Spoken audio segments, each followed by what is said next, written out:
नमस्कार, सभी को मेरा प्रणाम। मैं डॉक्टर मनीष आजाद सिंह आईएफपीएच के हिंदी मंच पे आप सभी का स्वागत करता हूं। जैसा हम सभी जानते हैं, ये आईएफपीएच का हिंदी मंच है जो 7:30 से 8:30 बजे तक के लिए चलेगा। आईएफपीएच बेसिकली एक कोशिश है जिसके तहत हम चाहते हैं कि ज्यादा से ज्यादा डॉक्टर्स हमारे इस मंच के थ्रू जुड़े और अपने ज्ञान को हम सभी के साथ साझा कर सकें। हमारी इसी कोशिश के तहत आज हमारे साथ जुड़ी हैं डॉक्टर कविता चांडक जी। आज का सेशन शुरू करने से पहले हम 1 मिनट का साइलेंट प्रेयर करेंगे। जी धन्यवाद। तो जैसा मैं बता रहा था, आज की हमारी मेहमान है डॉक्टर कविता चांडक। मैम के बारे में एक थोड़ा सा बेसिक बेसिक सा जानकारी दे देता हूँ। Ma'am 3 golden book of world record holder हैं for success in kidney disorders and mucormycosis. Ma'am advisory board member हैं at Turkiye Klinikleri journal Istanbul. Board of director Afghanistan homeopathic medical association. Life time member हैं LMHIN IIHP की। Scientific committee member for Deutsche university Turkey. Scientific committee member LMHI 2022। Professor repertory department PD Jain homeopathic medical college and hospital Parbhani में। Guide है for PG students in Nashik university and practising as a homeopath पिछले 20 सालों के आसपास है। International trainer हैं, speaker हैं, teacher हैं एंड प्रमोटर ऑफ होम्योपैथी हैं। मैम का जो एक्सपर्टीज है वो ऑटिज्म में है, साइकियाट्रिक एंड बिहेवियरल डिसऑर्डर में है, इनफर्टिलिटी में है और एलर्जिक डिसऑर्डर्स में है। मैम ने कुछ बुक्स भी लिखी हैं जैसे health versus diseases, homeopathic guide for easy and busy practice, healing women with homeopathy, homeopathy is fun dedicate and learn, homeopathy is logic and magic, OCD, psychiatric diseases, uncover the mystery of schizophrenia. Ma'am ने 70 article से ज्यादा publish किए हैं। 197 articles Marathi में, 72 articles Hindi में, 97 English articles and 55 seminars, workshops, 170 webinars. तो इससे हम समझ सकते हैं कि मतलब मैम नॉलेजफुल तो है, उसके अलावा कंट्रीब्यूशन भी करते जा रही है होम्योपैथी में। आज का मैम का टॉपिक है होम्योपैथी का ऑटो इम्यून डिसऑर्डर में क्या यूज हो सकता है, उसके स्कोप के बारे में मैम हमसे डिस्कशन करने आई हैं। मैम IFPH के इस मंच पे आपका बहुत बहुत स्वागत है। आप प्लीज अपना आज का सेशन शुरू कीजिए और हम सभी का ज्ञानवर्धन कीजिए। थैंक यू डॉक्टर साहब, बहुत अच्छा आपने परिचय दिया। बट सॉरी टू से कि ये मेरा पुराना बायोडाटा आपके पास शायद है पिछले साल से, वही रीड हो गया। मैं भी नया भेजना भूल गया आपको। अभी मेरे नाम से 4 golden book of world record है और चौथा रिकॉर्ड मेरा ऑटिज्म ट्रीट करने के लिए है। और अच्छा। अभी वर्ल्ड के ऑलमोस्ट 15 कंट्रीज में मेरी ब्रांचेस चल रही है क्लिनिक की। और बाकी तो मेरे ऑनलाइन क्लिनिक, वेब क्लिनिक पर ऑलमोस्ट 40 कंट्रीज के पेशेंट्स चल रहे हैं। तो ओके। बहुत ज्यादा वर्क अभी पहले से बढ़ गया है। और आर्टिकल में हम्म। आप 50-50 आर्टिकल्स और जोड़ लीजिए। तो हर तरीके से मैं कोशिश तो कर रही हूँ कि होम्योपैथी स्प्रेड हो। उसका रीजन जी ऐसा मैम। है कि पूरे वर्ल्ड में घूमते घूमते एक चीज तो समझ में है कि फिलहाल होम्योपैथी का जो स्टेटस है वो केवल इंडिया में बहुत अच्छा है। इंडिया के बाहर यूरोप में होम्योपैथी को बचाने के लिए बहुत बड़ी लड़ाई लड़ी जा रही है। यूरोप में, US में और बहुत सारे ऐसी कंट्रीज है, स्पेशली टर्की जहाँ मेरा वर्क होता है। टर्की में होम्योपैथी पहले गवर्नमेंट रिकॉग्नाइज था, बाद में गवर्नमेंट ने अपना रिकॉग्निशन हटा दिया। अच्छा। हाँ, रशिया में ये अभी भी बहुत अच्छी तरीके से गवर्नमेंट रिकॉग्नाइज नहीं है। यूरोप में सब हम्म। जगह पर नहीं है। वहाँ पे 1 साल 2 साल के ऑनलाइन क्लासेस चलते हैं जिसमें महीने में एक वेबिनार होता है। यानी पूरे साल में मिलकर के 24 क्लासेस होते हैं, जिसके अंतर्गत आपको एक होम्योपैथ होने का वो मिल जाता है, डिग्री मिलता है। बट हम लोग कितने फॉर्चुनेट है कि हम होम्योपैथी को 4-5 साल ग्रेजुएशन में पढ़ते हैं, फिर 3 साल MD में पढ़ते हैं, उसके बाद PhD में भी पढ़ते हैं। तो जी मैम। इसीलिए शायद हम लोग होम्योपैथी में इतना अच्छा कर रहे हैं। और मुझे लगता है कि ये सभी की ड्यूटी है कि हम होम्योपैथी का और स्प्रेड करें। जितना होम्योपैथी बढ़ेगा उतने ही होम्योपैथ्स बढ़ेंगे, उतना ही जी मैम। लोगों का रेट ऑफ रिकवरी बढ़ेगा और लोगों का ट्रस्ट भी होम्योपैथी में बढ़ेगा। और वैसे भी बिल्कुल। आजकल पेशेंट में रेजिस्टेंस डेवलप हो चुका है कन्वेंशनल हम्म। मेडिसिन के लिए। एंटीबायोटिक्स जी। खाते हैं, बीमार हो जाते हैं, कुछ समय के हम्म। बाद में एंटीबायोटिक काम ही नहीं करता। और यही हम्म। रेजिस्टेंस में देख रही हूँ पेशेंट में, लगभग हर चीज के लिए हो रहा है। अभी 2-2 4-4 पेन किलर भी खाते पेशेंट तो खुद ही आके बताते कि डॉक्टर इतना मेडिसिन खाया फिर भी अभी माइग्रेन ठीक नहीं हो रहा। तो ऐसे जब पेशेंट हमारे आते हैं तब होम्योपैथी बहुत बेहतरीन काम करता है। आज जो केस मैं आपको बताने जा रही हूँ, ये केस बेसिकली है bilateral grade 2 chronic diffuse renal parenchymal abnormality का। और माइल्ड हिपेटोमेगेलिका with grade 2 fatty infiltration and Sjogren syndrome. अब ये जो केस है ना हमारा, इसके बारे में मैं आपको थोड़ा सा डिटेल में बताऊंगी। उसके पहले एक चीज आपको बताती हूँ कि रीनल पैरेन्काइमल डिजीज में बेसिकली होता क्या है। ये एक ऐसा डिसऑर्डर है कि कई बार ऑटोमेटिकली असिम्टोमेटिक रहने की वजह से अनडिटेक्टेड रह जाता है, लेकिन इसकी वजह से कई लोगों की लाइफ खराब हो रही है। और ये अगर टाइम पर कंट्रोल ना किया जाए तो फ्यूचर में ये क्रॉनिक किडनी डिजीज में कन्वर्ट हो जाता है। बेसिकली हमारा ये जो डिजीज है किडनी की क्रिटिकल टिश्यू से रिलेटेड है, जहाँ पे बॉडी का जो एक्स्ट्रा गंदगी है लाइक यूरिन के फॉर्म में फ्लूइड बैलेंस का बेसिकली ये काम करता है, तो यूरिन को फेंकने का काम ही करता है बाहर। और रीनल पैरेन्काइमल डिजीज एक ऐसा मेडिकल कंडीशन है जो फंक्शनल सेक्शन को डिस्टर्ब करता है किडनी के, उसको हम कहेंगे renal cortex and renal medulla. हमारी किडनी डिफरेंट डिफरेंट पार्ट से बनी हुई है, डिफरेंट स्ट्रक्चर से बनी है, उसमें कई सारे नेफ्रॉन्स है, और नेफ्रॉन्स में प्राइमरीली ब्लड रहता है और टॉक्सिक वेस्ट रहता है। अब ये जो टॉक्सिक वेस्ट है ये जब छाना नहीं जाता है और बीमारी बढ़ जाती है, उसकी फंक्शनलिटी कम हो जाती है, तो हम कहते हैं कि हमारा पेशेंट पैरेन्काइमल किडनी डिसऑर्डर में गया है। जब पैरेन्काइमल किडनी डिसऑर्डर और तेजी से आगे बढ़ता है, खत्म ही नहीं होता है और वो सीकेडी में लॉन्च होता है, तब हम कहते हैं कि अब हमारे पेशेंट की हालत खराब है, और वहां से स्टेज शुरू होता है आपके डायलिसिस का, किडनी ट्रांसप्लांट का। मुझे तो लगता है कि जो मेरे पहले 3 golden book of world record है वो किडनी को ट्रीट करने के लिए है। नागपुर के जितने किडनी स्पेशलिस्ट होंगे ना, सब मेरे दुश्मन होंगे, क्योंकि मैंने बहुत सारे लोगों का काम खराब कर रखा है। होम्योपैथी से पेशेंट ट्रीट हो जाता है, डायलिसिस की जरूरत ही नहीं पड़ती, तो ट्रांसप्लांट का तो थॉट भी दिमाग में नहीं आता है। यही सब कुछ हम होम्योपैथी से हम सब कर सकते हैं। बायलैटरल रीनल फेल्योर डिजीज के अंदर में 2 चीजें हो सकती है, it could be either congenital और एक्वायर्ड, यानी या तो आप मम्मी की कोख से लेकर आ रहे हैं इसको, या फिर आपने समय के साथ में because of other disorders in the body इसके अंदर आप लैंड हो गए। Renal parenchymal disease kidney failure कर सकता फ्यूचर में, इलेक्ट्रोलाइट इम्बैलेंस कर सकता है, लो ब्लड वॉल्यूम कर सकता है जिसे हम हाइपोवैल्यूमिया कहते हैं, डिहाइड्रेशन डेवलप हो सकता है पेशेंट की बॉडी में। और क्रॉनिक रीनल पैरेन्काइमल डिजीज जो है ये actually at the moment world में हजारों लोगों को है, लाखों लोगों को है, लेकिन ये ट्रीट हो सकता है अगर इसका अंडरलाइन कॉज आपको पता है तो। सबसे पहले बात करते हैं सिम्टम्स की, क्योंकि मैंने एक चीज देखी है, जो भी मैं सेमिनार्स लेती हूँ, मैं ये नहीं कहूंगी कि सिर्फ बिगिनर्स के साथ है, जो डॉक्टर्स कई साल से प्रैक्टिस कर रहे हैं वो लोग भी पैरेन्काइमल डिसऑर्डर और क्रॉनिक किडनी डिजीज में का डिफरेंस नहीं जानते हैं। अगर ये डिफरेंस आपको समझ में आ गया तो आपको पता चलेगा what is to be treated in the particular case. हमको पहले ये पता होना चाहिए कि भाई मेरे पास पेशेंट आया है तो मुझे इसमें सबसे पहले ठीक क्या करना है। अगर वो आपको पता है तो आप उसको डील कर सकते हैं। तो मैं आपको कुछ सिम्टम बताती हूँ जो हम पैरेन्काइमल डिजीज में देखते हैं।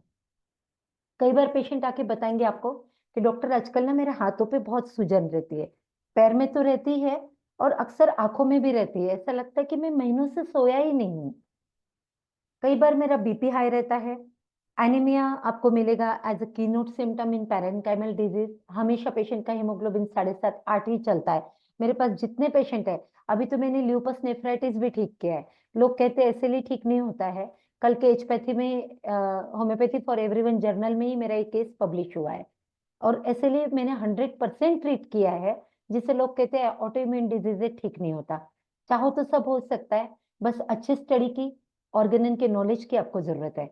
ऑर्गेनन में हानेमन ने सब कुछ मेंशन कर रखा है कि किस तरीके से आपको रेमेडी का सिलेक्शन करना है, किस तरीके से पोटेंसी का सिलेक्शन करना है, कब आपको अपना डोज रिपीट करना है, कब आपको पोटेंसी चेंज करनी है।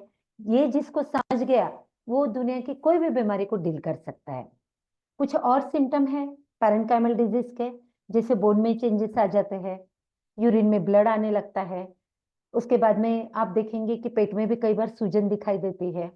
पेशेंट अक्सर कहता है कि डॉक्टर मुझे भूख नहीं लगती है, ईचिंग होने लगती है पूरे बॉडी में, नौशिया होता है, उसके साथ कई बार वोमिटिंग रहता है, कई बार जस्ट नौशिया रहता है, और विथ लॉस ऑफ एपेटाइट। उसके बाद पेशेंट आपको एक जो मेजर कंप्लेंट बताता वो है, डॉक्टर मेरे जॉइंट पेन बहुत हो रहे हैं, फटीग होता है, थोड़ा चलती हूँ ना बहुत थकान होती है, इनफैक्ट मैं अगर टॉयलेट जाकर वापस आती हूँ ना तब भी मैं इतना थक जाती हूँ कि मुझे ऐसा लगता है oh my god I need to rest. उसके बाद फ्रीक्वेंट नाइट यूरिनेशन। अब देखिए, अगर पेशेंट लेडी है तो हमारे दिमाग में पहले घंटी बजती कि पैरेन्काइमल डिजीज ऑफ किडनी हो सकता है, लेकिन अगर पेशेंट मेल है तो हमारा थॉट किधर जाता है पहले? ओ my God, frequent urination in the night, it must be prostate problem. लेकिन एक चीज को नहीं, दोनों को रूल आउट करना। तब भी देखना कि किडनीज कितना काम कर रही है, कहीं ब्लैडर में कोई और प्रॉब्लम तो नहीं, या इरिटेबल ब्लैडर सिंड्रोम में तो आपका पेशेंट नहीं है जिसकी वजह से यूरिन की फ्रीक्वेंसी उसको हो रही है। उसके बाद में होता है कि ऑटो इम्यून डिजीज। कई सारे ऑटो इम्यून डिजीज है जिसके बाद में parenchymal disorder, diffuse renal parenchymal disorder हो सकता है। डायबिटीज टाइप 1 और टाइप 2 भी रिस्पॉन्सिबल है। उसके बाद आता है पॉलीसिस्टिक किडनी डिजीज। ये पेशेंट अगर आपके पास है तो आपको मालूम है कि फ्यूचर में आपका पेशेंट किधर जाने वाला है। आप उस डिजीज को वहीं पर प्रिवेंट कर सकते हैं। क्यों कर सकते हैं? क्योंकि homeopathy is not only curative pathy but it is preventive pathy as well. And end में आप देखेंगे कि थोड़ा सा हेरिडिटरी प्रॉब्लम हो सकते हैं, यानी जेनेटिक्स में भी ये आया है, ऐसा हम इसको कह सकते हैं। तो ये थे आपके कॉजेस और आपके सिम्टम्स, जिसकी वजह से आप डिस्टिंग्विश कर सकते हैं कि हाँ, मेरा पेशेंट इस समय किस चीज में है। अब हम बात करते हैं केस का। अ 47 ईयर मेल मुझे नवंबर में आकर मिले, 2022 नवंबर की बात है। उनको bilateral grade 2 chronic diffuse renal parenchymal abnormality diagnose था, अल्ट्रासाउंड में दिख रहा था। उसके साथ में लिवर में 2 हिमेंजियोमा थे एंड माइल्ड हिपेटोमेगेली था विथ ग्रेड 2 फैटी इन्फिल्ट्रेशन। देखो, फैटी इन्फिल्ट्रेशन हो रहा है और पैरेन्काइमल डिसऑर्डर है तो कहीं ना कहीं बॉडी में डिजेनरेटिव चेंजेस तो चल ही रहे हैं। तो आपको डिजेनरेशन एक की नोट तो यहाँ मिल ही गया है। उसके बाद में पेशेंट का जब मैंने अल्ट्रासाउंड चेक किया तो उसमें वही सारी चीजें मेंशन थी जो मैंने आपको अभी भी बताई, इमेज में आप भी पढ़ सकते हैं। ही कंप्लेंट ऑफ ब्लीडिंग गम्स। उसका बार बार का कंप्लेंट था कि डॉक्टर, मेरे गम्स में से ना ब्लीडिंग होता है, टंग मेरी बहुत ड्राई है और आइस की वजह से मैं इतना परेशान हूँ क्योंकि विजन मुझे ब्लर दिखता है, दिखती है चीजें लेकिन वो ब्लर रहते हैं। अब देखो, ये तो जो सिम्टम है, ये ड्राइनेस एंड ये वाटर इनटेक की इच्छा बार बार, उसने ये भी कहा कि मैं मुंह में पानी पकड़ता हूँ, थोड़ी देर रखता हूँ, मेरा टंग मॉइस्ट होता है, मुझे थोड़ी देर के लिए अच्छा लगता है, but drinking is still not relieving me. I feel my tongue has become thicker, pulled inside the mouth, hence my speech is not clear. मुझे लगता है कि मेरा जो टंग है ना, अंदर खींचे जाता है और ऐसा लगता है कि मुंह के अंदर में कुछ वेलवेट जैसा फॉर्म हो गया है और उसकी वजह से टंग के मूवमेंट क्लियर नहीं है, इसीलिए मैं बोलने में फंबल करता हूँ, मेरा स्पीच भी क्लियर नहीं।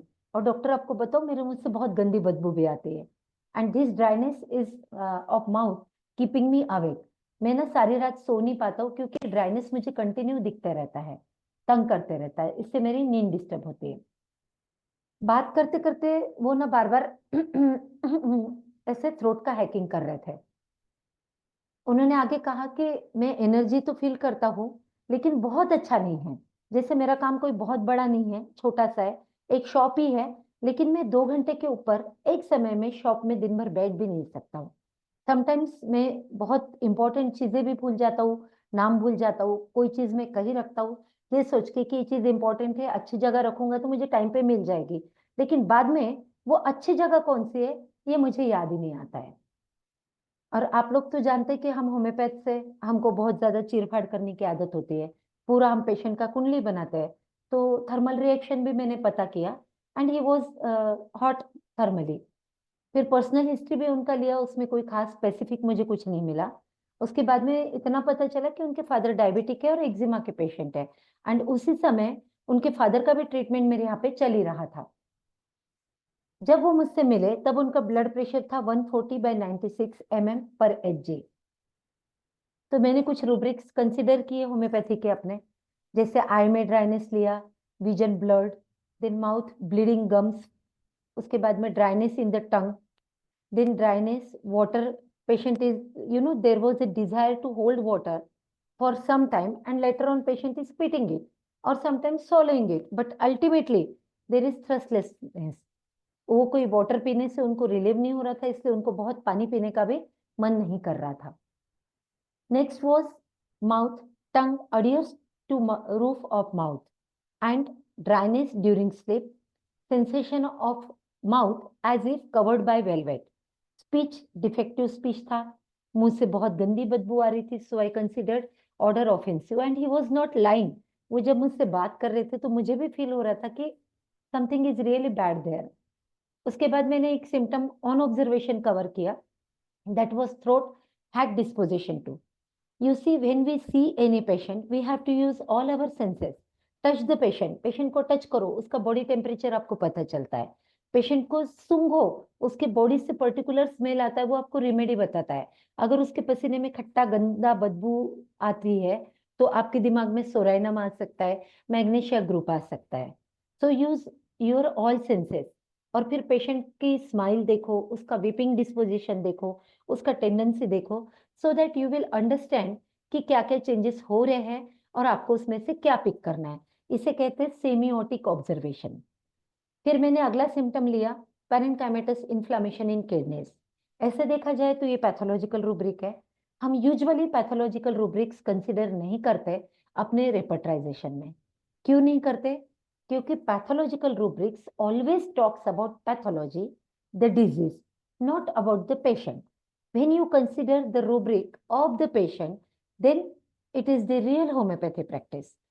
लेकिन पैथोलॉजिकल रूब्रिक मुझे यहाँ इसलिए कंसिडर करने पड़े क्योंकि बाकी रूब्रिक मुझे अदर पार्ट के मिले, बट जिस डिजीज को लेकर पेशेंट मेरे पास आया था वो किडनी में और एब्डोमेन में केवल 2 पैथोलॉजिकल ही सिम्टम मुझे मिल रहे थे। सो आई थॉट कि इसको कंसिडर करना चाहिए। आगे हम उसको कितना यूज करते प्राइमरी मेडिसिन सिलेक्शन में, वो एक अलग बात है। That's why I consider here fatty degeneration of liver too. Then patient का कंप्लेंट था कि मुझे हमेशा से कॉन्स्टिपेशन रहता है। ये कॉन्स्टिपेशन भी क्यों था? आई गेस कि ये जो ड्राइनेस उसकी बॉडी में रन कर रहा है ऊपर से नीचे तक, तो उसके रेक्टम में भी वो ड्राइनेस होगा, आनस में भी वही ड्राइनेस होगा, इंटेस्टाइन में तो ऑब्वियसली नहीं रह सकता क्योंकि वो पानी वाला ही पार्ट होता है। लेकिन कहीं ना कहीं ये चीजें बॉडी में डेवलप होने से ड्राइनेस की वजह से पेशेंट को कॉन्स्टिपेशन चल रहा है। देन ही फर्दर सेड कि मैं बहुत थक जाता हूँ, इवन स्लाइट एग्जर्शन। सिर्फ 2 घंटे शॉप में बैठ करके पेशेंट थक रहा है। हम दिन भर काम करते हैं, पेशेंट सिर्फ 2 घंटा बैठ रहा, और एज भी ज्यादा नहीं, ही वॉज जस्ट 47। तो इसमें इतनी थकान का कोई रीजन ही नहीं था।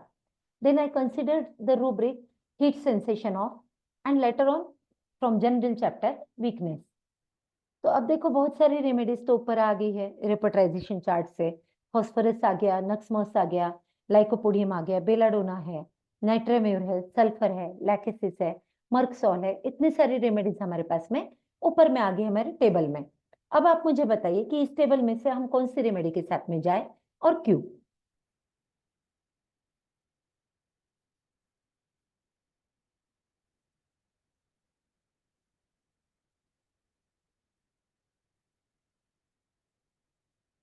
आप लोग जानते हैं ना मेरे सेशन इंटरेक्टिव होते हैं।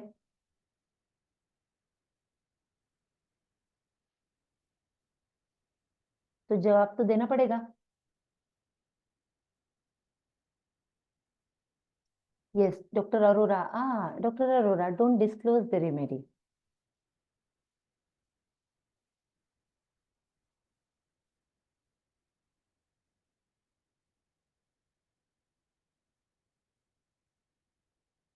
Phosphorus, okay.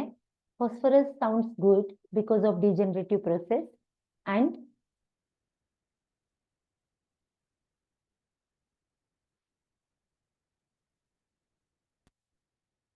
obviously मेरा फर्स्ट चॉइस इस केस में phosphorus ही था, क्योंकि it is the best remedy for fatty infiltration of liver and parenchymal inflammation of the kidney. You can see the repertory chart here. इसमें नक्समोस first इस पर है और फॉस्फोरस सेकंड पे है, बट फॉस्फोरस कवर कर रहा है दोनों पैथोलॉजिकल जनरल्स जो नक्समोस ने कवर नहीं किए हैं। However, phosphorus did not cover the following rubrics, which was the main concern and chief complaint of the patient. His dryness made the life miserable. Patient का जो मेन कंप्लेंट था कि dryness, secondary complaint उसका kidney का था। वो तो उसके सोनोग्राफी में दिखा और उसके एक रिलेटिव डॉक्टर ने उसको सजेस्ट किया कि तुम अगर 3 महीने में किडनी ट्रांसप्लांट नहीं करोगे तो बचने का चांस रहेगा नहीं, इसलिए वो डर के ट्रीटमेंट के लिए आया। मैंने कुछ और सिम्टम पर ध्यान दिया, स्पेशली माउथ ड्राइनेस, उसके बाद में tongue adheres to the roof of mouth, sleep during dryness, velvet sensation in the mouth, speech defective, and weakness at slight exertion. अब इस केस का एनालिसिस करते हैं. I was wondering how a normal person suddenly develop kidney disease. अरे आदमी एक जिंदगी अपनी नॉर्मल जी रहा और सडन किडनी डिजीज में कैसे चला जाएगा? उसको कोई सिम्टम भी नहीं है, कोई मेजर कंप्लेंट नहीं, स्वेलिंग का, वाटर रिटेंशन नहीं, कुछ भी नहीं, तो फिर ये पेशेंट इसमें गया कैसे है? Fatty infiltration can be the outcome of unhealthy dietary habits. जैसे कई लोग खाने में घी तेल ज्यादा खाते हैं, तो और इंडिया के बहुत सारे ऐसे स्टेट्स है जो बहुत फैटी फूड डेली खाते हैं, दूध बहुत ज्यादा सेवन करते हैं, डेयरी प्रोडक्ट्स का सेवन ज्यादा करते हैं, बेकरी प्रोडक्ट्स का सेवन ज्यादा करते हैं, तो वो केस में फैटी इन्फिल्ट्रेशन तो हो ही सकता है. लेकिन he had no major illness even in the past. उसका पास्ट हिस्ट्री भी क्लियर था. So this was not a case of bilateral grade to chronic diffuse renal parenchymal abnormality. ये तो पक्का है कि ये किडनी की डिजीज था ही नहीं. किडनी का डिजीज जो था वो सेकेंडरी था. तो फिर प्राइमरी डिजीज क्या है? किस चीज को हमको ट्रीट करना है? वो कौन सी बीमारी है जिसके जमीन के ऊपर में आपका किडनी का डिजीज आकर खड़ा हुआ है? ये बीमारी है आपकी Sjogren syndrome. It was a case of Sjogren syndrome, an autoimmune disorder that affects parts of the body producing fluids like tears and spit. इसमें salivary glands जो रहते हैं ना आपके, वो भी डिस्टर्ब हो जाते हैं. और and it usually starts in people aged 40 to 60. The main symptoms are dry eyes and dry mouth, but other parts of the body may be affected as well. ऐसा नहीं कि बॉडी के बाकी पार्ट को ये छोड़ देगा. With many people reporting fatigue, थकान रहती है, जॉइंट पेन रहता है, मस्कुलर पेन रहता है. कई बार डॉक्टर्स इसको मिसडायग्नोज कर लेते हैं फाइब्रोमाइल्जिया के साथ में भी. इन एडिशन ये जो बीमारी है ये आपके लंग्स को डैमेज कर सकता है, लीवर को डैमेज कर सकता है, किडनी को डैमेज कर सकता है और आपके नर्वस सिस्टम को भी डैमेज कर सकता है. तो इस समय जो पेशेंट मेरे पास बैठा था वो damage kidney because of Sjogren syndrome लेकर बैठा था. The liver and kidney symptoms are the secondary complication. Sjogren syndrome के बाद जो बीमारी आई वो लिवर और किडनी में आई, और इसीलिए मैंने इस केस के अंदर में ज्यादातर कोई भी किडनी केस पेशेंट को रिकमेंड नहीं किया. किसी भी टेस्ट की मुझे उसके लिए जरूरत नहीं थी. और मैं पर्सनली बायोप्सी के बिल्कुल फेवर में नहीं हूँ या फॉरेन बॉडी इंजेक्शन के भी फेवर में नहीं हूँ. इसीलिए मैंने पेशेंट को शोग्रिन सिंड्रोम के लिए भी लिप बायोप्सी नहीं लिखा, या सलाइवरी स्टिंटिग्राफी जो होता है जिससे आपको पता चलता है कि हाँ ये शोग्रिन सिंड्रोम है, वो भी नहीं लिखा, क्योंकि क्लिनिकल सिम्टम से मुझे समझ में आ गया था कि पेशेंट मेरा शोग्रिन सिंड्रोम में है, which is the autoimmune disease.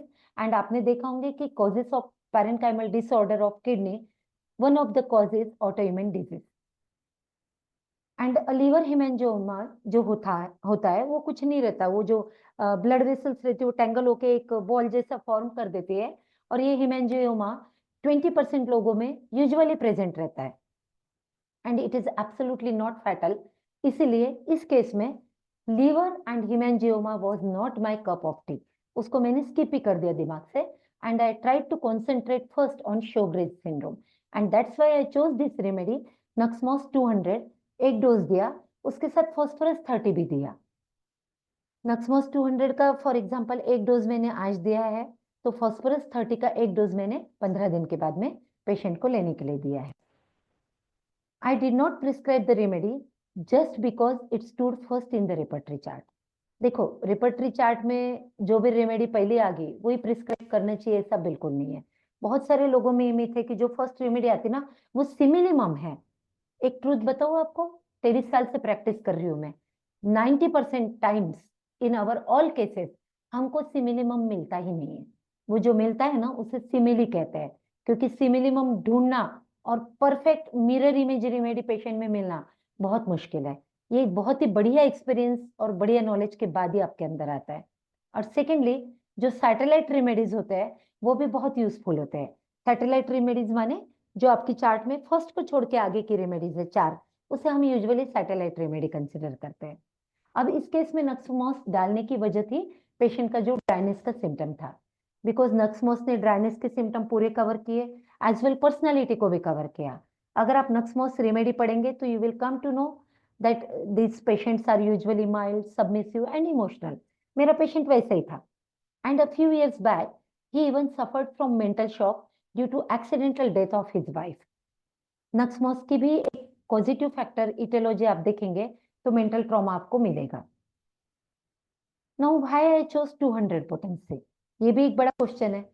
हम 200 पोटेंसी तब कंसिडर करते हैं जब हमको एक ही टाइम पे ग्रेव पैथोलॉजी के अंदर में फिजिकल लेवल और इमोशनल स्टेटस दोनों को एड्रेस करना है। देखो, पोटेंसी सिलेक्शन अपने आप में बहुत ही बड़ा वास्ट चैप्टर है। अगर इसको एक्सप्लेन करने बैठती हूँ तो मेरा पूरा दिन भी इसके साथ में जा सकता है। लेकिन potency selection according to each system, for psychiatric disorder, for gynaecological disorder, for dermatology, ये हमेशा अलग अलग होता है, उसके इंडिकेशन अलग अलग होते हैं। बट इस केस में मैंने इसीलिए चूज किया 200 because I wanted to address both mental as well physical plane and I did not want to arouse anything else. And इस केस में मैंने फॉस्फोरस 30 इसलिए डाला क्योंकि जब आप कॉन्स्टिट्यूशनल रेमेडी डालते हैं पेशेंट का, जो नक्समोस था, लेकिन जब पर्टिकुलर ऑर्गन में पैथोलॉजी है तो आपको एक क्लिनिकल मेडिसिन उसके साथ में डालना चाहिए ताकि कॉन्स्टिट्यूशनल रेमेडी जब तक के अपना काम करे, मेजम्स को क्लियर करे, आपका लर्किंग मेजम हटाए, आपके डोमिनेंट मेजम को एड्रेस करे और आपकी इम्यूनिटी को बिल्टअप करे, तब तक के आपका जो डिजीज है, आपकी जो पैथोलॉजी वो बढ़नी नहीं चाहिए। इसलिए हमेशा एक क्लिनिकल मेडिसिन प्लान करो और उस पर्टिकुलर ऑर्गन को हिट करो to prevent the further pathology. When patient is in severe pathology, a homeopath must address the particular weak organ with the indicated remedy, जिसकी वजह से उसके कॉन्स्टिट्यूशनल रेमेडी को भी सपोर्ट मिलता है और पेशेंट का रिकवरी जो होता है वो स्पीड अप होता है और फर्दर डैमेज भी नहीं होता है और आपको रिजल्ट भी जल्दी मिलते हैं। अभी ये पुराना जमाना तो रहा नहीं कि पेशेंट ही मेंटेक से आपके पास आ रहा कि yes I am going to a homeopath and I have to dedicate my life at least 2-3 years to the homeopath.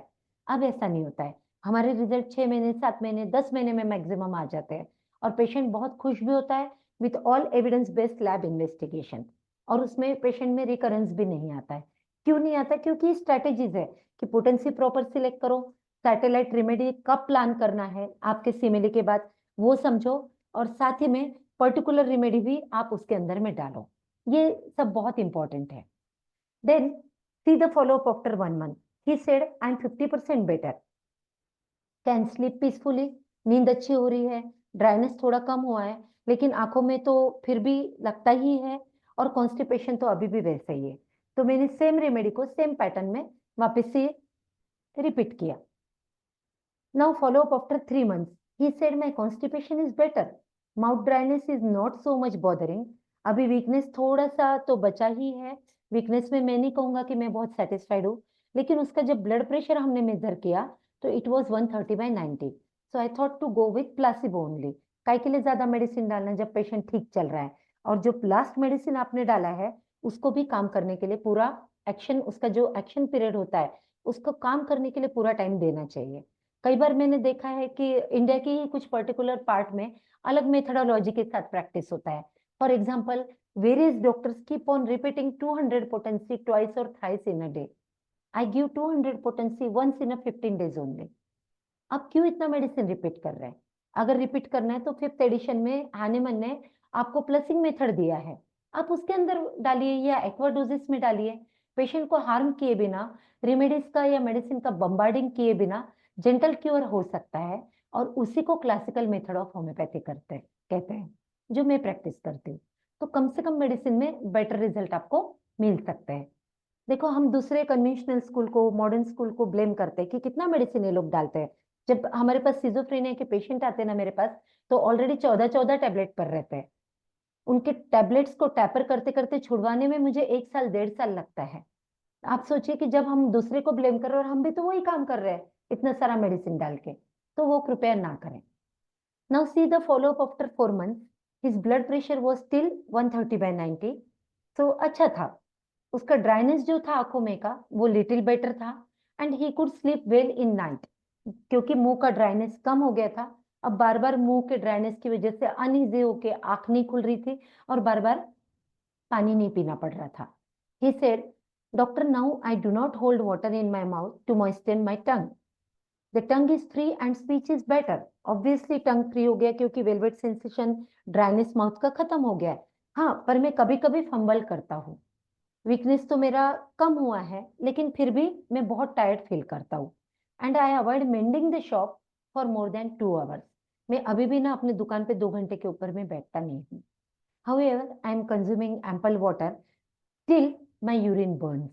इतना पानी पी रहा हूँ डॉक्टर, लेकिन फिर भी पता नहीं कैसे यूरिन में बर्निंग हो रहा है। इस समय मुझे लगा कि एक बार मेडिसिन रिपीट करना चाहिए। फॉस्फोरस 30 डालने में खास इंटरेस्ट था इस वक्त। उसका रीजन ये था क्योंकि कई बार ब्लैडर में डिजेनरेटिव चेंजेस हो सकते हैं, ब्लैडर में इन्फ्लामेशन हो सकता है, और कई बार ये होता है कि यूरिन जो बहुत देर ब्लैडर में अगर पड़ा रहा तो कहीं ना कहीं उसमें टॉक्सिन फॉर्मेशन होता है, यूरिन कॉन्सेंट्रेशन बढ़ जाता है। इसलिए भी फॉस्फोरस प्लान करना था। सो मैंने सोचा कि नक्समस डाल के इम्यूनिटी को रेस करते हैं और फॉस्फोरस डाल के लिवर के साथ साथ में किडनी के साथ साथ इस बार यूरिनरी ब्लैडर को भी थोड़ा कॉन्सेंट्रेट करते हैं। Now you can see the report. This is the ultrasound report. Patient ने 4 मार्च को की है। आप यहाँ देखेंगे, नो ऑब्वियस सोनोग्राफिकल डिमॉन्स्ट्रेबल एबनॉर्मेलिटी सीन। इसमें कहीं पर भी कोई प्रॉब्लम नहीं दिखा। हाँ, बट लिवर का जो हेमेंजियोमा था वो एज इट इज उसके अंदर में मेंशन है। ये पीछे के रिपोर्ट में भी आप यहाँ पर पढ़ सकते हैं कि लिवर में अभी भी 2 echogenic rounded lesions are there. और मैंने आपको शुरू में बताया कि hemangioma was never my cup of tea, उसको हमने एड्रेस ही नहीं किया। फॉलो अप आफ्टर 5 मंथ्स, ये दोनों रिपोर्ट है। ये 5 मंथ्स के बाद के ट्रीटमेंट शुरू करने के 5वें महीने के अंदर में पेशेंट रिपोर्ट के साथ आया। माने जो रिपोर्ट है वो 3.5-4 महीने के बाद में ही उसका रिकवरी हो गया था, तभी उसने ये अल्ट्रासाउंड कर लिया था। His dryness in mouth and eyes is better, नींद भी अच्छी हो गई है। फिर भी मैंने उनको बताया कि आप कंटिन्यू एम्पल वाटर लेते रहिए, ज्यादा पानी पीते रहिए, और साथ में टीयर ड्रॉप्स भी यूज करें, क्योंकि कोई भी मेडिसिन जाके एक बार जो आई में ड्राइनेस आ जाता है उसको पूरी तरह क्योर नहीं कर सकते हैं। बिकॉज आपकी आई कंटिन्यू एक्सपोज होते रहती है स्क्रीन को, रेडिएशन को, मोबाइल को, डस्ट को, पोल्यूशन को। तो बेटर है कि आंखों को टीयर ड्रॉप डाल के मेंटेन करते रहे, थोड़ा मॉइस्चर देते रहे। फिर उसके बाद में जब मैंने ब्लड प्रेशर मेजर किया तो वो 130/90 ही था। तो इस समय क्या प्रिस्क्रिप्शन होने चाहिए डॉक्टर? एक और मौका दे दे नक्समोस को और फास्फोरस को, या थोड़ा वेट कर ले? आपका क्या ओपिनियन है?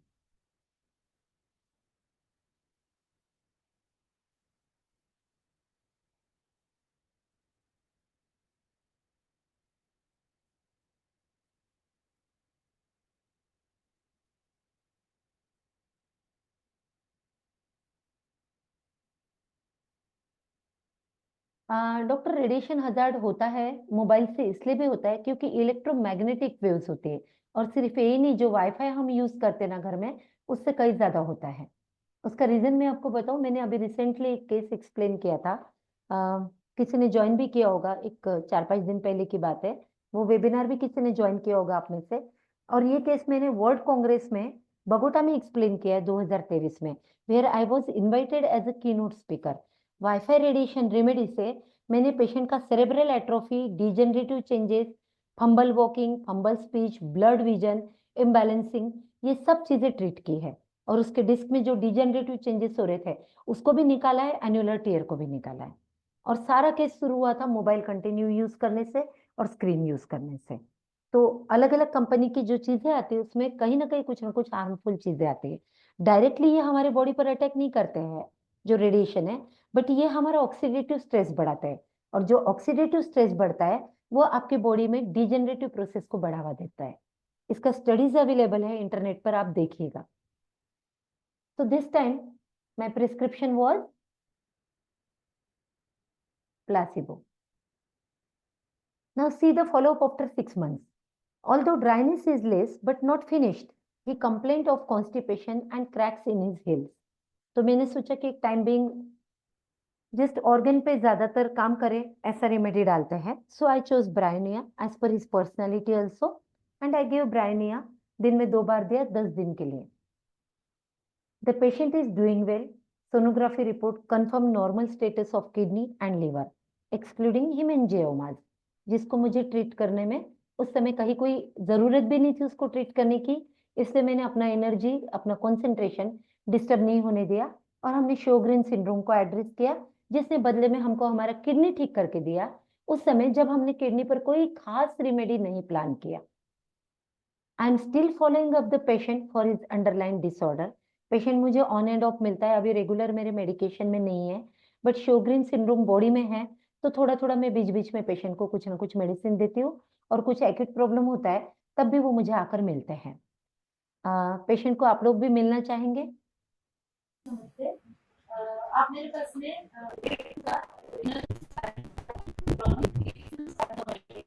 उसके साथ में लीवर के तो डिमेंशिया और उसके साथ में लीवर में फैटी मेरे पास सोनोग्राफी का रिपोर्ट लेके आए थे। रिपोर्ट को देख के आपने और अपने उसके बाद में अभी 2023 3 मार्च या 4 मार्च के सोनोग्राफी सिर्फ हिमेंजियोमा आपके लीवर के बच गए, जो मैंने आपको एक्सप्लेन किया था कि लाइफ के लिए फैटल नहीं है, तो अपन उसको करेंगे। तो आप एग्री करते हैं आपके रिपोर्ट्स को? और आप रिक्वेस्ट करते हैं? मैं तो पहले से होम्योपैथी की दे रहा हूँ 20 सालों और आप हमारे होम्योपैथी ले रही हैं, तो मेरे पास आपके पिताजी भी आते हैं, तो थोड़ा पिताजी को अभी 2-2.5 महीने के अंदर बहुत कुछ लिखा होगा। और आपका इतना किडनी का जो डिसऑर्डर सर्जिकल था, वो सिर्फ मेडिसिन से ठीक हुआ, कुछ हुआ नहीं है। तो इससे आपको क्या मतलब 2 लाइन अगर आप हमारे लिए होम्योपैथी के लिए बोले तो क्या होता है? वाली बात है, भरोसा नहीं करते हैं, थोड़ा सा भरोसा करके अपना टाइम लगभग नवंबर 2022 से ट्रीटमेंट शुरू किया और मार्च में नहीं आया है, तो हम लोगों को इस डिजीज के बहुत पहले लिया है, फिर भी रिजल्ट एक अच्छा आया है। तो आप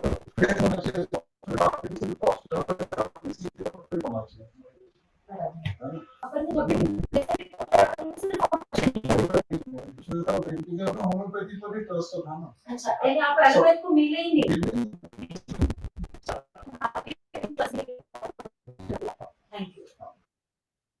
हमारे साथ एक अनफॉर्चुनेट फैक्ट ये है कि लोगों को अभी भी ये मिथ है कि homeopathy is a long term therapy, it work slowly. ये मिथ को दूर करने के लिए ऐसे केसेस का और ऐसे रिजल्ट्स का, ऐसे वेबिनार्स के आयोजन की बहुत जरूरत है, जिससे सिर्फ होम्योपैथ्स को ही नहीं, लेमन को भी पता चले कि हाँ, होम्योपैथी वर्क सो फास्ट है। क्योंकि बहुत बार ये होता है कि फॉर एग्जाम्पल जैसे मेरा जो एक्सपर्ट है वो ऑटिज्म है, ऑटिज्म के बच्चे पूरे पूरे क्योर किए हैं, एविडेंस बेस्ड केसेस है।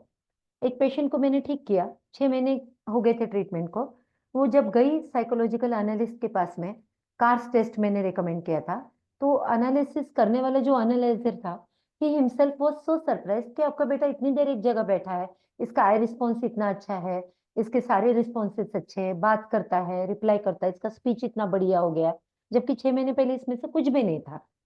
तो उसने अप्रिशिएट किया, बट उस पेशेंट ने, बच्चे की मदर ने ये नहीं बताया कि yes I was taking homeopathy. उसने खुद ये बात मुझे आके बताई कि मैम, सर ने बहुत हमको अप्रिशिएट किया, लेकिन मैंने उनको ये नहीं बताया कि मैं होम्योपैथी ले रही 6 महीने से। मैंने कहा कि क्यों नहीं बताया आपने, आपको बताना चाहिए कि आप होम्योपैथी ले रहे हो इसके लिए, and this is the result because of homeopathy. क्योंकि थेरेपी में तो वो 2.5 साल से जा ही रही थी ऑलरेडी। अगर थेरेपी एबीए, कॉग्निटिव या स्पीच थेरेपी से सब चेंजेस आने होते, ब्रेन के न्यूरो चेंज हो गए होते, तो आपको होम्योपैथी में आने की जरूरत ही नहीं पड़ती। आप होम्योपैथी में आए और ये सारे चेंजेस आपको उसके बाद आए हैं। मेरे पास उनके मंथली वीडियोस थे पूरे। शी सेड हाँ मैम मुझे पता है, लेकिन मैं पता नहीं क्यों उनको बता नहीं पाई, मुझे ऐसा लगा कि शायद वो इस चीज को क्रिटिसाइज करेंगे। इसीलिए मैंने अभी एक मिशन शुरू किया है। अभी मैं गांव गांव जाके ऑटिज्म का अवेयरनेस का स्प्रेडिंग लेक्चर ले रही हूँ, हिंदी में, मराठी में, रीजनल लैंग्वेज में, सो दैट लोगों को इसके बारे में और पता चले, और लोगों को ये पता चले कि होम्योपैथी बड़ी बड़ी बीमारियों को महीनों में ठीक कर सकता है। We can provide quick relief. तो इफ वी वुड टारगेटेड, अब ये केस पर मैं थोड़ा वापस आती हूँ।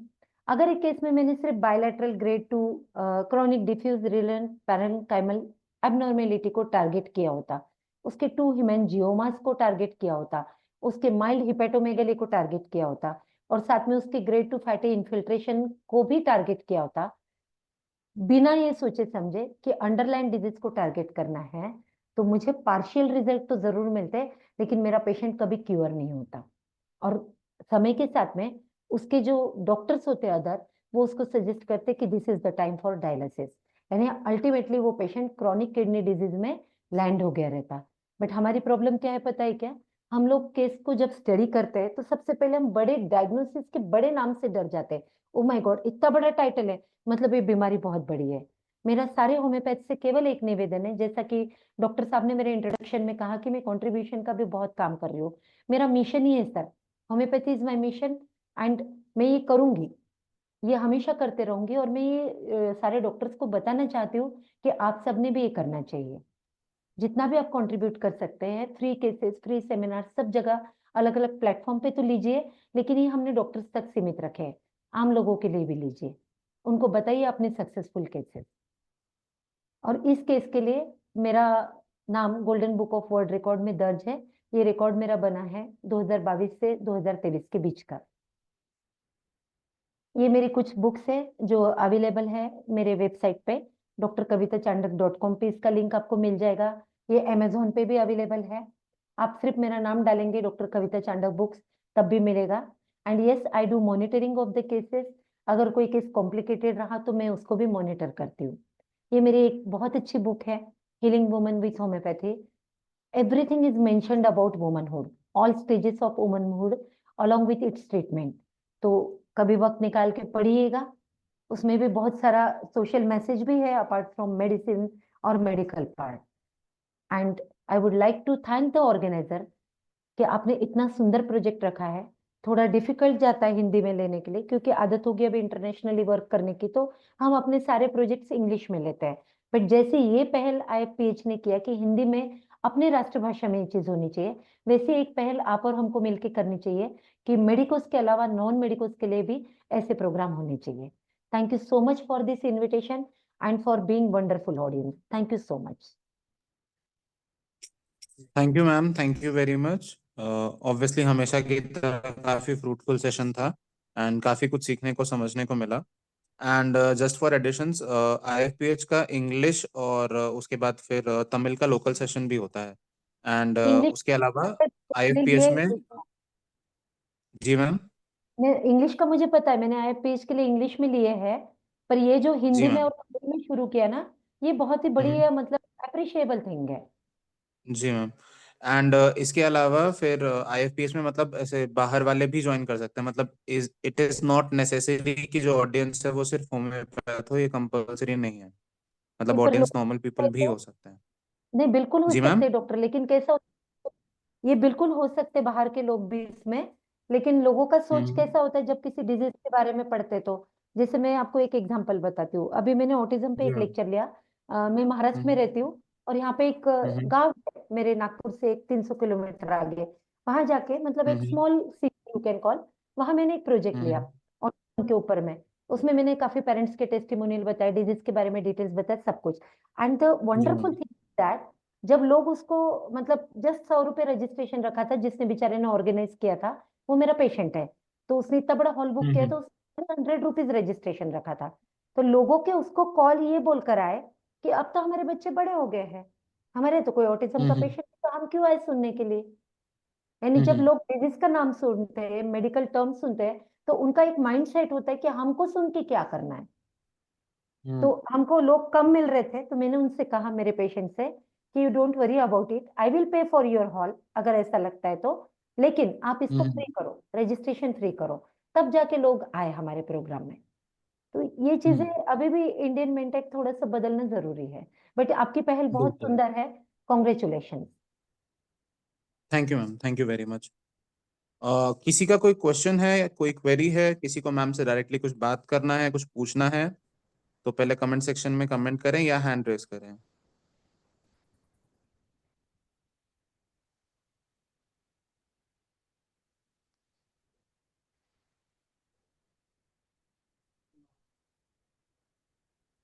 मैं फिर से रिपीट करता हूँ, किसी का कोई क्वेश्चन है मैम के प्रति, मैम से कुछ डायरेक्टली बात करना चाहते हैं, नंबर या एड्रेस, जैसे किसी ने पूछा था कि मैम के क्लिनिक का एड्रेस क्या है या नंबर क्या है, तो ऐसा कुछ बात करना है, कुछ पूछना चाहते हैं, अपने किसी केस के रिगार्डिंग कोई क्वेरी है जो मैम से डिस्कस करना चाहते हैं तो या तो हैंड रेज कीजिए या तो चैट बॉक्स में कमेंट कीजिए।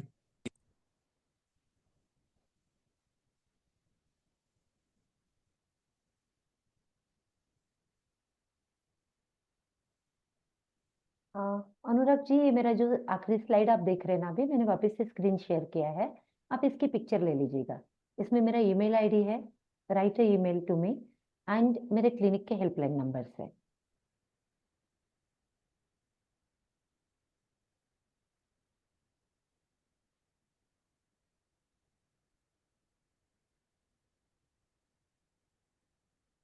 मैम कोई तो जैसे हम क्वेश्चन? ऑटोइम्यून डिजीजेस पे जी। डिस्कशन कर रहे थे तो हम्म। आपका एलोपेशिया एरियाटा जैसी डिजीज पे क्या अप्रोच होता है? जैसे अगर किसी बच्चे को हुआ जिसमें हम ज्यादा अच्छे से केसेस नहीं ले सकते या बहुत अच्छे से मतलब केस टेकिंग नहीं कर सकते और हम्म। मतलब मैं ये क्वेश्चन इसलिए पूछ रहा हूँ क्योंकि मेरे पास एक केस है जहाँ पे मतलब भावेश नाम है बच्चे का, 7 साल का बच्चा है। अब वो हम्म। खुद बहुत अच्छा बता नहीं सकता। His father is in a job जो कि आ नहीं सकते क्लिनिक पे and the mother is not there. तो अब वहां पे प्रॉब्लम ये होती है कि हम ज्यादा सिम्टम्स ना पूछ सकते हैं ना समझ सकते हैं। तो फिर ऐसे हम्म। सिनारियोज में क्या अप्रोच लेके चलना चाहिए हमें केसेस में? आप जानते हैं ना डॉक्टर साहब कि मेरा एक्सपर्ट एरिया ऑटिज्म है। आपके पास तो फिर भी 7 साल का बच्चा है जो नॉर्मल है। मेरे पास तो बच्चे 1.5 जी साल मैम। 2 साल के आते हैं, और वो भी ऑटिज्म में जी। रहते हैं। और पेडियाट्रिक केसेस तो आप ले ही नहीं सकते क्योंकि बच्चा कुछ बता ही नहीं सकता है। तो फिर आप बिल्कुल। सोचिए कि हम कैसे गैदर करते हैं इंफॉर्मेशन। हम्म। जैसे आपके केस में फादर भी बहुत अच्छे से बता नहीं पा रहे और मदर हाँ। Is not there. तो your disease is in one sided disease. इसको हम वन हम्म। साइडेड डिजीज कहते हैं। तो आप अपने ऑब्जर्वेशन के साथ ज्यादा जाइए। जैसे मैं सेक्रेटरी में हमेशा एक्सप्लेन करती हूँ, we always take different case taking is there in secretary. हर हम्म। बॉडी पार्ट या हर सिस्टम के हिसाब से केस टेकिंग हमारा अलग अलग होता है। सेक्रेटरी में we go with subjective as well objective case taking. Objective case hmm. Taking पे हमको 80% रिलाई करना पड़ता है ऑब्जर्वेशन पे, क्योंकि बच्चा क्या बताएगा आपको। और कई बार तो मेरे पास हम्म। ऐसे बच्चे आते हैं जो अडॉप्टेड रहते हैं लेकिन ऑटिज्म में रहते हैं। तो मदर का तो हिस्ट्री मिलने का चांस जी। ही नहीं है प्रेगनेंसी का। तो आप हम्म। ऑब्जेक्टिव केस टेकिंग पर ज्यादा रिलाई करें और कॉन्स्टिट्यूशनल अप्रोच रखें। अगर आपको लगता है कि हम्म। मुझे कॉन्स्टिट्यूशन के लिए कुछ भी पर्टिकुलर सिम्टम नहीं मिल रहे और मैं टोटलिटी ऑफ सिम्टम का पोर्ट्रेट नहीं बना पा रहा हूँ, तो भी कोई इशू नहीं है। हम्म। ये केस में मेरा एक आपको बहुत ही प्यारा सजेशन है। आप चाहोगे तो एक आधा सेशन हम एलोपेशिया एरिएटा पे भी लेंगे आपके लिए इसी हम्म। प्लेटफॉर्म पे। बट एक मेरा सजेशन है कि ऐसी केसेस जो रहती है जहाँ पे आपको ऑटो इम्यून डिसऑर्डर मिल रहा है, वन साइडेड डिजीज है, आपके पास टोटलिटी ऑफ सिम्टम नहीं है, and how to proceed in that case. Start with sarcode. फिर से? Start with sarcode. आप सारकोड शुरू सार्कोड। कीजिए। ओके। यस। तो अभी ये सारकोड कौन सा, ये कोई पर्टिकुलर नहीं होता है। ये आपको हम्म। पेशेंट की टोटलिटी, उसका फैमिली बैकग्राउंड, फैमिली हिस्ट्री में क्या क्या बीमारी होगी, उसके हिसाब से आपको फाइंड आउट करना है। अगर आप सारकोड डालेंगे ना, this are the body own substances. जब हम सारकोड डालते हैं तो सारकोड और नोजोड का बेसिक काम पता है क्या है? आपके बॉडी में जो भी सप्रेस सिम्टम होंगे उसको सरफेस पे लेके आते हैं। एंड जब नेक्स्ट अपॉइंटमेंट पे पेशेंट आपके पास आएगा ना डॉक्टर, तो आपको उसका रियल पिक्चर पूरा मिलेगा, because you will get more and more symptoms from that.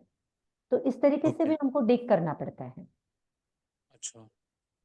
ये एक स्ट्रेटेजी, ऐसे अलग अलग डिसऑर्डर को हैंडल करने के लिए बहुत सारी स्ट्रेटेजीज होती है जो आपको हार्डली 5 6 7 महीने में एलोपेशिया एरिएटा में रिजल्ट देगी। मैं आपको एक केस बताऊंगी 17 साल के बच्चे का। तो उसको हमने हम्म। 6 महीने 7 महीने में पूरे घने बाल आ गए पूरे के पूरे। अच्छा। वो केस मैं आपके साथ शेयर करूंगी, कभी लेंगे आपके इसी प्लेटफॉर्म पे उसको भी। जी मैम, जरूर मैम। ठीक है। एक क्वेश्चन है, डायबिटीज एंड क्रिएटिनिन हाई, सिर्फ यही लिखा है। हरिनारायण जी, आप अगर इस क्वेश्चन को एक्सप्लेन करना चाहें खुद को अनम्यूट करके तो, या मैं एक सिर्फ सेकंड यही जानना चार्जिंग चाहते ऑन हैं कि कर अगर लूं। किसी का डायबिटीज हो क्रिएटिनिन हाई हो तो क्या करना है?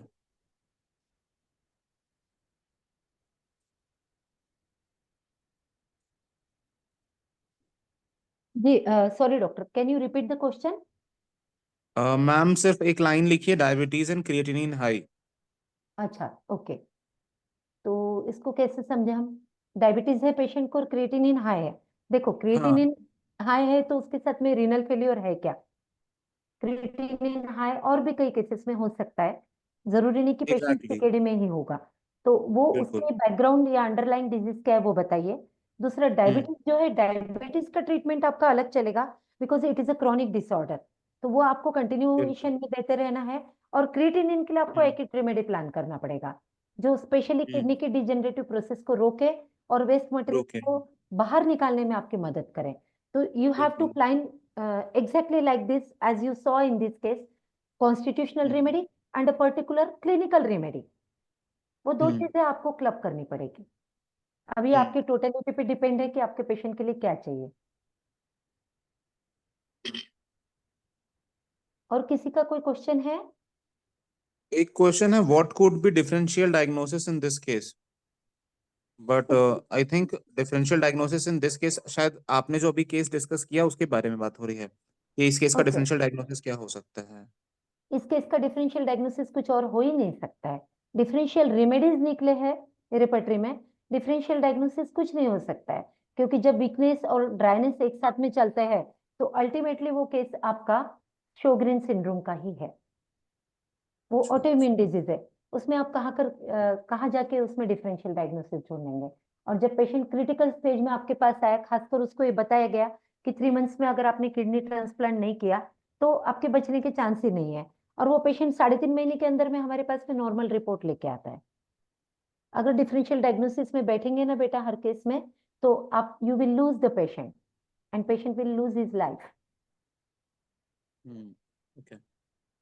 एक क्वेश्चन आया मैम कि how do you improve GFR if any specific drug, कोई स्पेसिफिक ड्रग है क्या जो जीएफआर को बढ़ा सकती है? देखो हर ड्रग अपने Again, आप में स्पेसिफिक है, हाँ ठीक हाँ, है, उसको थोरोली पढ़ो। ऐसे कोई पर्टिकुलर रेमेडी नहीं होता, इंडिकेटिव रेमेडीज से बिल्कुल। हम कहते हैं। इंडिकेटिव रेमेडीज बहुत सारे होते हैं, जैसे चेलिडोनियम लीवर के लिए इंडिकेटिव रेमेडी है, एपिसमेल जी। किडनी के लिए इंडिकेटिव रेमेडी है ना, जहाँ हाँ। वाटर रिटेंशन है या कोर्टिसोल है। तो ये केस में हम इंडिकेटिव रेमेडी जेएफआर के लिए ऐसा कुछ नहीं होता है, it varies person to person. There is a बिल्कुल। Long list of indicative remedies for kidney disorder, go through exactly. It and आपके पेशेंट को उसमें से कौन सा बेटर रहा according to his present current dominant symptom, current dominant miasm and current dominant kingdom. ये 3 चीजें आप देखेंगे, उसके बाद में आपका इंडिकेटिव रेमेडी निकल जाएगा। हर चीज रेडी प्लेटर में नहीं मिल सकता है, कुछ तो अपने को भी ढूंढना पड़ेगा। हैनीमन तो सब लिख के गए। बिल्कुल। एंड इवन इस चीज में मैं भी ये चीज ऐड करना चाहूंगा कि जैसे कई लोगों ने बना रखा है कि किसी को हाइपोथायरॉयडिज्म हो तो थायरॉयडिनम दे दो 6x में तो वर्क करती है। कुछ लोगों ने एब्सोल्युटली बना नॉट। रखा है कि कुछ लोगों ने बना रखा है कि क्रिएटिनिन इंक्रीज हो तो ईल सीरम एंड सीरम एंगुली नाम से 6x में चलता है, लोग देते हैं। बट आई थिंक कि दिस इज लाइक, नहीं, मतलब ये ऐसा टाइप का प्रेस्क्रिप्शन है जो बिल्कुल ही, मतलब जैसे यूजलेस है। ऐसा नहीं है कि अनबायसली बहुत अच्छे रिजल्ट्स दे रहा है, ऐसा कुछ भी नहीं है। बस लोगों ने नॉर्म बना रखा है कि हाँ हम यूज कर रहे हैं और मतलब यूज कर लो। तो आई डोंट, ये कैसा है इवन आई देखो, हैव फाउंड दैट कि मतलब ऐसा नहीं नहीं, है। नहीं है, बिल्कुल नहीं है, आप एकदम सही बोल रहे हैं जी डॉक्टर मैम। मनीष। और सबसे बड़ी बात ये पता है ये कैसा है, मेटफॉर्मिन फॉर डायबिटीज। अगर हाँ मेटफॉर्मिन एग्जैक्टली। हर पेशेंट को आप दे रहे हैं, उसी तरह आप ये सारा हाँ पर्टिकुलर रेमेडी हर पेशेंट को दे रहे हैं जो सेम सफरिंग बिल्कुल। लेकर आपके पास आया। आज तक हाँ। मेटफॉर्मिन ने या इंसुलिन ने, मेटफॉर्मिन पेशेंट रेगुलर लेता है सालों तक के, उसके बाद उसका डोज बढ़ता है, फिर वो इंसुलिन बिल्कुल। डिपेंडेंट होता है, फिर भी उसका हम्म। शुगर बढ़ता है, और ऐसे एक दिन वो अलग दूसरे पैथोलॉजी में जाता कॉम्प्लिकेशन में, और आखिरी दिन तक के वो बिल्कुल। दवाइयाँ खा रहा होता है।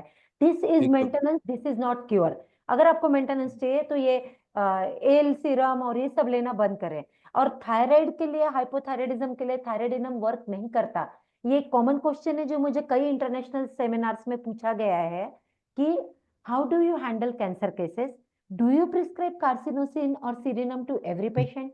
I said I never नहीं। prescribed carcinosin or serenum बिल्कुल। till today हाँ in 23 years to a single exactly. patient of carcinoma, क्योंकि ये जरूरी बताइए, नहीं कि सही उसके बात। लिए वो काम करे। इनफैक्ट मैं तो ज्यादातर लैक रेमेडीज पर ही कैंसर की केसेस हैंडल करती हूँ। कार्सिनोसिनम बल्कि बच्चों में बहुत अच्छा एक्ट करती है, वो बच्चों में वो बहुत अच्छे साइकेट्री लेवल रिजल्ट्स पे, हैं। साइकेट्री लेवल हाँ वही पे चीज। आप उसको कैंसर में नहीं यूज बिल्कुल, कर रहे, आप कार्सिनोसिनम बच्चों साइकेट्री में पे यूज बल्कि कर बहुत रहे, अच्छा वर्क करती है कई चीजों में। वर्क करते। तो हाँ। ये चीज़ तो लोगों को मिथ तोड़ना होगा। हाँ बिल्कुल। एक क्वेश्चन है ma'am, constitutional remedy with satellite remedy, ये क्या सैटेलाइट होता है? होगा, सैटेलाइट होगा, ओके सैटेलाइट। हाँ, आई थिंक सो, शायद टाइपिंग मिस्टेक होगा। कॉन्स्टिट्यूशनल हाँ, रेमेडी विथ सैटेलाइट रेमेडी, या नीड प्लीज इसको एक्सक्यूज थोड़ा सा और दिस। एक्सप्लेन करने के लिए बोला है। पूरे केस में तो हमने एक्सप्लेन किया है। सैटेलाइट रेमेडी माने क्या होता है, देखो जो फर्स्ट रेमेडी है उसको हम कहते हैं ये मेरा सिमिलिमम है, जो कि रहता ही नहीं है, वो सिमिली रहता है, जी। राइट। हम्म, दूसरा जो रेमेडी उसके आगे की जो आपको 3-4 रेमेडी मिलते हैं उसको हम हम्म, सैटेलाइट रेमेडी कहते हैं। मतलब अगर हम्म, बाय मिस्टेक आपके स्टॉक में फॉर एग्जांपल नक्समोस निकला मेरा फर्स्ट रेमेडी, मुझे देना भी है, हम्म, मेरे केस का डिमांड भी है, और मुझे हम्म, लग रहा है कि सूट हो रहा, और सिर्फ इसलिए नहीं प्रिस्क्राइब करना है क्योंकि फर्स्ट है, हम्म, लेकिन मेरे अगर स्टॉक में नक्समोस है ही नहीं, और हम्म, पेशेंट को उस समय मैं ये नहीं बता सकती कि भैया मेरे पास मेडिसिन नहीं, आप चले जाओ, हम्म, कुछ ना कुछ तो करके मुझे पेशेंट को संभालना है। बिल्कुल। तो maybe next remedy was phosphorus was there. Hmm, phosphorus मेरा सैटेलाइट रेमेडी है जो मेरी हम्म, मदद के लिए आया है। तो मैं उस समय पेशेंट को फास्फोरस देके उसको 8 दिन बाद वापस बुलाऊंगी जब तक मेरे स्टॉक में नक्समोस आ जाएगा। इसे कहते हैं सैटेलाइट रेमेडी। आप इसी तरीके से अगर आपके पास कोई पर्टिकुलर रेमेडी नहीं, या आपने सोचा कि बेस्ट रेमेडी आपके केस के लिए और वो स्टैंड स्टिल हो गया केस कुछ समय के बाद में, हम्म, रेमेडी आपको चाहिए उतना डिजायर्ड रिजल्ट नहीं दे पा रही, जबकि आपको लग रहा था कि परफेक्ट रेमेडी है, तो उस समय आप क्या करो, उसके कॉम्प्लीमेंट्री रेमेडी ढूंढ लो, या नैश का ट्रायो ओपन करो, वो किसी जी। ट्रायो में का कोई रेमेडी ढूंढ लो, या फिर उसका हम्म, सैटेलाइट रेमेडी ढूंढ लो। प्रैक्टिस करने के लिए हम्म, सबसे पहले ऑर्गेनन को समझना बहुत जरूरी है।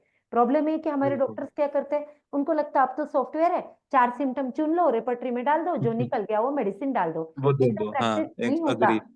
ऐसा बिल्कुल। प्रैक्टिस नहीं होता। प्रैक्टिस के लिए जिसको ऑर्गेनन का नॉलेज है वो दुनिया के किसी भी डिजीज को ट्रीट कर सकता है, लेकिन ऑर्गेनन के साथ में, सिर्फ मटेरियल मेडिकल से नहीं। I remember case there, sorry हम लोग का टाइम हो चुका है, हम ओके, इंग्लिश सेशन का टाइम बिल्कुल नहीं लेंगे। एंड इस तरीके से आज का हमारा हिंदी सेशन समाप्त होता है। आज की हमारी मेहमान थी डॉक्टर कविता, जिन्होंने काफी अच्छा ज्ञान दिया हमें ऑटो इम्यून डिसऑर्डर्स और उनमें होम्योपैथी का क्या इस्तेमाल कर सकते हैं के बारे में। थैंक यू मैम, आपने आई